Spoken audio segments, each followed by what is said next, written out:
Indian premiere league आज के time में वर्ल्ड की सेकंड रिचेस्ट स्पोर्ट्स लीग और क्रिकेट में नंबर 1 लीग बन चुकी है। इसको लेकर इंडियन क्रिकेट फैंस का क्रेज अनमैचेबल है। इस लीग में सभी देशों के प्लेयर्स खेलते हैं, जो कि इसे और भी देखने लायक बनाता है। बट इस 2 महीने के एक्शन पैक सीजन को आज भी एक चीज खलती है, और वो है पाकिस्तान के प्लेयर्स का ना होना।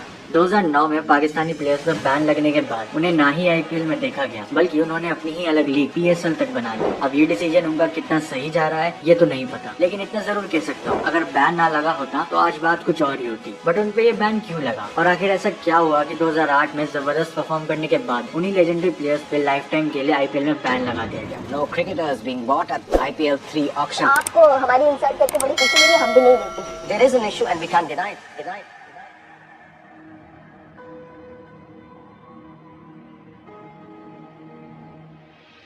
18 अप्रैल 2008 आईपीएल की हिस्ट्री का पहला मैच खेला जाता है।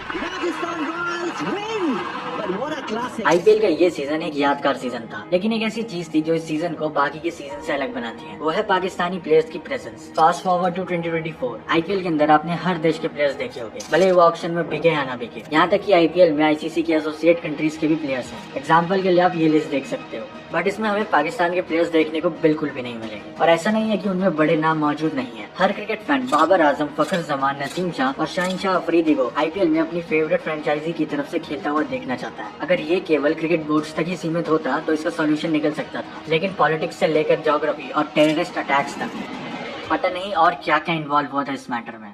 पाकिस्तान से एंट्री इन आईपीएल। अब तक पाकिस्तान के प्लेयर्स आईपीएल के सिर्फ एक ही सीजन में दिखे हैं, और वो भी इनॉग्रल सीजन जो कि 2008 का था, जिसमें काफी दिग्गज प्लेयर मौजूद थे। सोहेल तनवीर, शाहिद अफरीदी, शोएब मलिक, शोएब अख्तर, मिसबाहुल हक, मोहम्मद आसिफ, कामरान अकमल, सलमान बट, उमर गुल, यूनिस खान, मोहम्मद हफीज। सिर्फ नाम ही नहीं, लेकिन 2008 के आईपीएल सीजन में इन प्लेयर्स की परफॉर्मेंस भी काफी कमेंडेबल थी। Shoaib Akhtar and other teammates from KKR. Shoaib Akhtar ने उस सीजन में केकेआर की तरफ से 3 मैचेस खेले, जिसमें उन्होंने 7.711 की इकोनॉमी से 5 विकेट्स लिए, और उनका बेस्ट बॉलिंग फिगर 4 for 11 था, वो भी डेयर डेविल्स के अगेंस्ट। उन्हीं की टीम में मौजूद उनके पाकिस्तानी टीममेट सलमान बट भी थे। पाकिस्तान के विस्फोटक बल्लेबाज ने केकेआर की तरफ से 7 मैचेस में ओपनिंग करी। उन्होंने इन 7 मैचेस में 193 रन स्कोर किए विद स्ट्राइक रेट ऑफ 119.8, जिसमें उनका बेस्ट 73 था, वो भी सीएसके के खिलाफ। और उन्हीं के साथ मोहम्मद हफीज भी थे। हफीज ने केकेआर की तरफ से 8 मैचेस में केवल 64 रन ही बनाए। शोएब मलिक पाकिस्तान के ऑल टाइम ग्रेटेस्ट में से एक काफी बड़ा नाम है। मलिक ने दिल्ली डेयरडेविल्स की तरफ से 7 मैचेस खेले, जिसमें वो ज्यादा इम्पैक्टफुल नहीं रहे और सिर्फ 52 रन ही बना पाए, वो भी 110 के स्ट्राइक रेट से। मोहम्मद आसिफ भी उन्हीं की टीम में थे, और उन्होंने डेयरडेविल्स की तरफ से 8 मैचेस में 8 विकेट्स लिए with the best bowling figure of 2 for 19। Umar Gul Pakistan के सबसे इन्फ्लुएंशियल गेंदबाज थे, खास करके T20s में। गुल ने केकेआर की तरफ से 6 मैचेस में अपीयरेंस दिया, जिसमें गुल ने 8.17 की इकोनॉमी से 12 विकेट्स टटकाए with the highest of 4 for 23, वो भी किंग्स 11 पंजाब के खिलाफ। शाहिद अफरीदी T20 के सबसे बेस्ट ऑलराउंडर्स में से एक है। उनकी तेज स्पिन बॉलिंग और धुआंधार बल्लेबाजी उन्हें एक कंप्लीट ऑलराउंडर बनाती है। अफरीदी ने 2008 में डेक्कन चार्जर्स की तरफ से 10 मैचेस खेले, जिसमें उन्होंने 81 रन बनाए और साथ में 9 विकेट्स भी हासिल किए।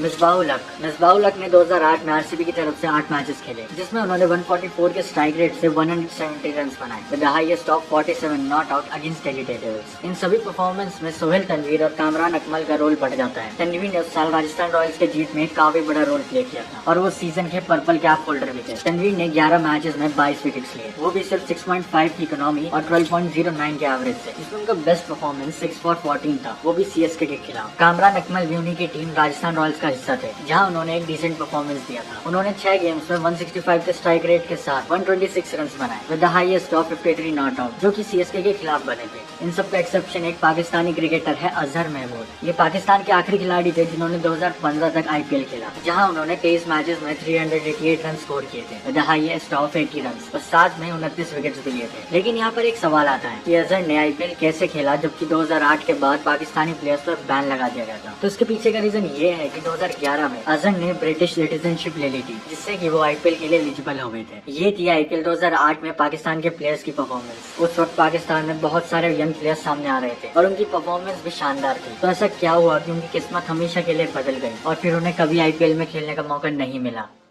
Political tensions after 2008 Mumbai attack. 26 नवंबर 2008 को मुंबई में 10 आतंकवादियों ने घुसकर 5 मेजर जगहों पर टेररिस्ट अटैक किया। Taj hotel and tower, Chhatrapati Shivaji terminus, CST railway station, टामा हॉस्पिटल, मेरी राम house business and residential complex, Leopold cafe, ये अटैक्स 10 आतंकवादियों के द्वारा किए गए थे, जिसका संबंध लश्कर एक तालिबा से था, जो कि एक पाकिस्तानी टेररिस्ट ग्रुप माना जाता है। इस भयंकर हमले में 174 लोगों की जान गई, including 20 security force personal and 26 foreign nationals, और साथ में 300 से ज्यादा लोग इंजर्ड भी हुए थे। और यही इंसिडेंट पाकिस्तानी प्लेयर्स के बैन का कारण बन जाएगा, इसका किसी को भी आइडिया नहीं था। 2008 के मुंबई अटैक के बाद इंडिया और पाकिस्तान के बीच में पॉलिटिकल टेंशन बढ़ते जा रहे थे। जहाँ पे पाकिस्तान को इस हमले का कारण बताया जा रहा था, वहीं दूसरी तरफ क्रिकेट बोर्ड्स में टेंशन बढ़ती हुई नजर आ रही थी। इन सभी चीजों को ध्यान में रखते हुए बीसीसीआई ने पाकिस्तान को आईपीएल से परमानेंट बैन कर दिया।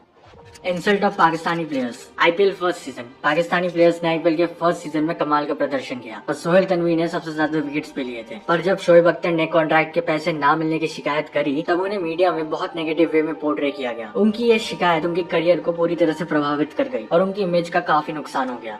IPL second season. दूसरे आईपीएल सीजन में मुंबई अटैक्स की वजह से पाकिस्तानी प्लेयर्स पे लाइफ टाइम बैन लगा दिया गया। इस फैसले से पाकिस्तानी प्लेयर्स पर दुविधा के बादल मंडराने लग गए। जब शाहरुख खान ने इस बैन के खिलाफ आवाज उठाई, तो उन्हें उनकी film my name is Khan की स्क्रीनिंग के दौरान शिवसेना के सपोर्टर्स ने धमका दिया। ये घटना एक बड़े हंगामे में बदली जा चुकी थी और इसका इफेक्ट क्रिकेट पे साफ साफ पड़ता हुआ दिख रहा था। आईपीएल के तीसरे सीजन में पाकिस्तानी प्लेयर्स को बिडिंग प्रोसेस में शामिल होने के लिए बुलाया गया था, लेकिन वहाँ पर उन्हें बहुत बुरी तरह से इग्नोर कर दिया गया। शाहिद अफरीदी, सोहेल तनवीर, उमर गुल जैसे प्रमुख पाकिस्तानी प्लेयर्स को किसी भी टीम ने नहीं चुना और ऐसा लग रहा था कि उन्हें उनकी बेइज्जती करने के लिए बुलाया गया था। इस घटना ने पाकिस्तान के क्रिकेट प्लेयर्स पर काफी असर डाला और उनके साथ इंडिया पाकिस्तान के क्रिकेटिंग रिलेशंस पर भी सवाल उठने लग गए। इसके बाद इंडिया पाकिस्तान की क्रिकेट राइवलरी और ज्यादा बढ़ गई।